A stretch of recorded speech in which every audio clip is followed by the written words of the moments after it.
Hello racing fans and a warm welcome to Trackside, proudly brought to you by World Sports Betting. Bet with the best, bet with WSB. Well, I trust that you're having a fair week wherever you're playing on World Sports Betting. Looking forward to this weekend. It is a double header.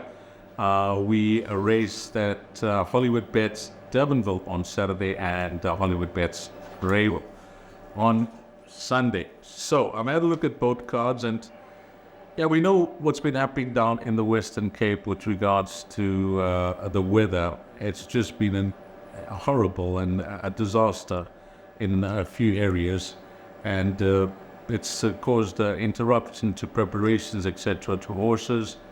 And last weekend we saw Durbanville have their race meeting with a lot of precaution prior to the running of that race meeting, and it was just wonderful to see them get that meeting away.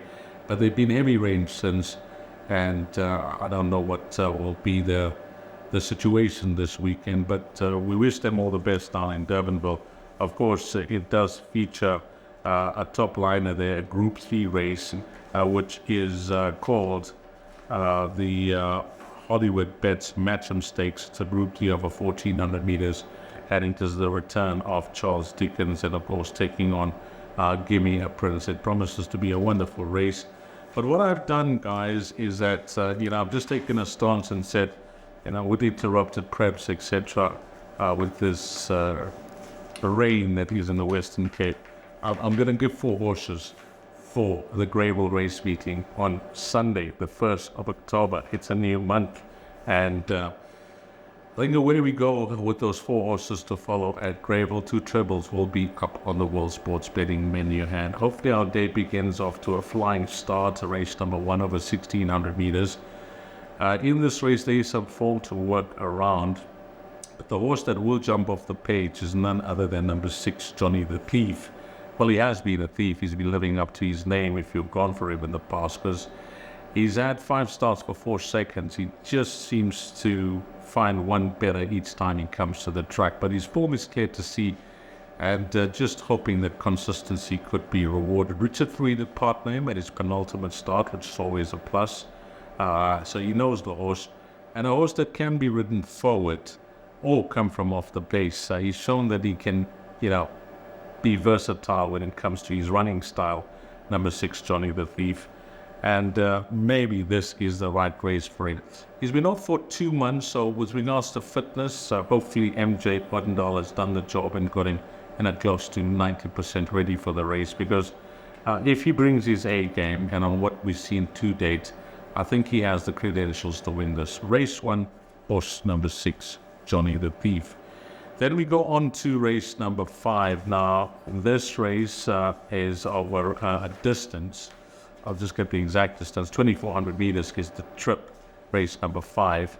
And in this race, I like a horse here called Twice Golden. He's been kind to us in the past. Twice Golden from the Guard Puller stable.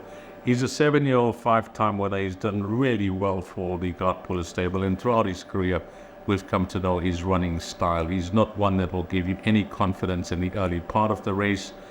He likes to sit way off the speed. That's just his way of racing. But when the stamina kicks in, he does find a good finish, and he starts to pass those that are tiring in front of him. Worth noting the jockey arrangement, a notable jockey arrangement in Richard Fourie, will plot name for the first time. And I personally think that, Richard would have had a look at his races. He would have ridden in races that Twice Golden was in. And he'll have a plan of action. He can't do much in the early part of the race, as I mentioned. You don't want to force a horse that enjoys to be ridden a particular way.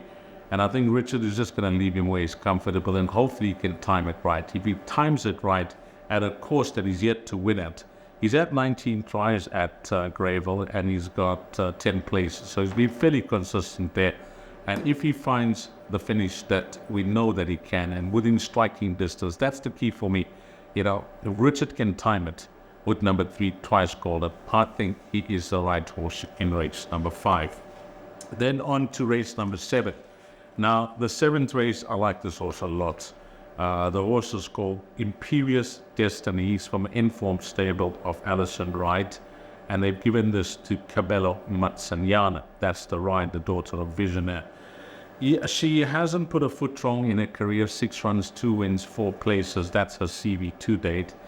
But she's yet to win on the turf, and she's yet to win over the distance. But I mentioned she's versatile. 1200, 1400, 1600 meters doesn't phase her.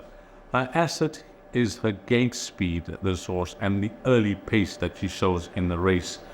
So from draw number 5 out of the 9 runners carded at the time of recording this show, I don't see that as a problem of her possibly racing up Hadley, or maybe even racing to the front with Cabello, number 5, Imperious Destiny. Her form lines are looking bright from her last start. Crazy Blues has come out to win. At a penultimate start, there have been 2 direct winners and 3 subsequent winners, so it is a form line to follow from a penultimate start and her last start as well. So if she has things her own way, she could be a very hard horse to beat. If she's challenged for that early position, I think Cabello will be happy to sit just off the early speed if something is quicker than him. Number 5, Imperious Destiny, and I like her a lot in race number 7. Then we close things off in race number 8. Now here I had a really good look at this field, had a look at the pace, speed, the draws, the weights, etc. And I've come up with one horse, and it's horse number 1, Senor Garcia. Mudley and Wendy Whitehead will team up. That is Serena Mudley. Both his wins have been on the poly track, but he's not got the worst of form on the turf. He's had some fair runs on the turf. Personally, I think 1400 meters suits him very nicely. Some of his recent barrier positions when he goes around the turn, that is, his last start 9 out of 9. 3 runs back he was 10 out of 12, and 4 runs back he was 7 out of 9. So he hasn't had the luck of the draw when he goes around the turn.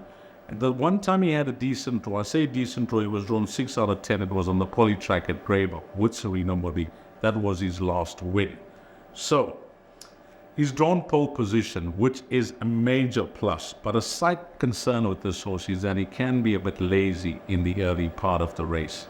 So I'm just hoping that he can show some spark this time around and hold his position from draw 1, because you don't want to be caught on that inside running rail and horses moving around you, because then you'll lose your position very quickly. So if you can try and hold his position, I'm not saying to go and race up Andy.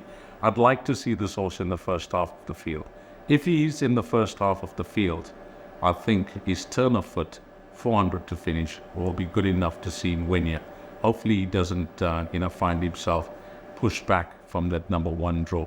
But Serena Mudley, who has won on him in the past and knows the horse, he's partnered in 4 times, I'm certain he would have a discussion with trainer Wendy Whitehead, and they'll have some type of plan of action with number 1, Senor Garcia. So those are your 4 horses at Greyville on Sunday.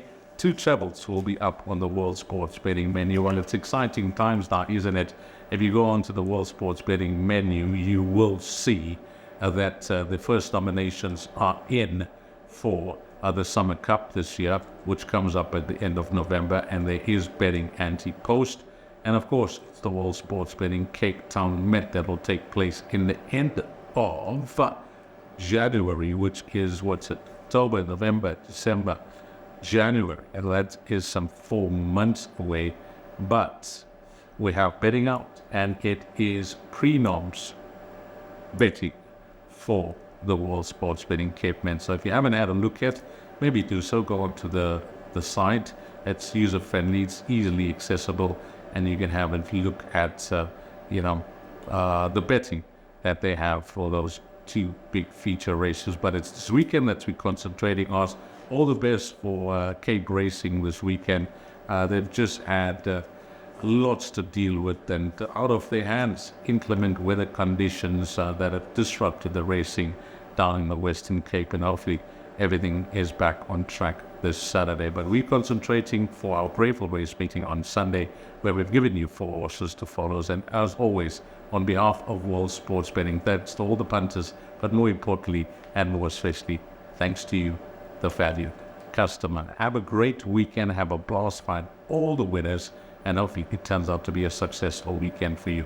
Until we meet again, which will be next week, you take care. San amigos.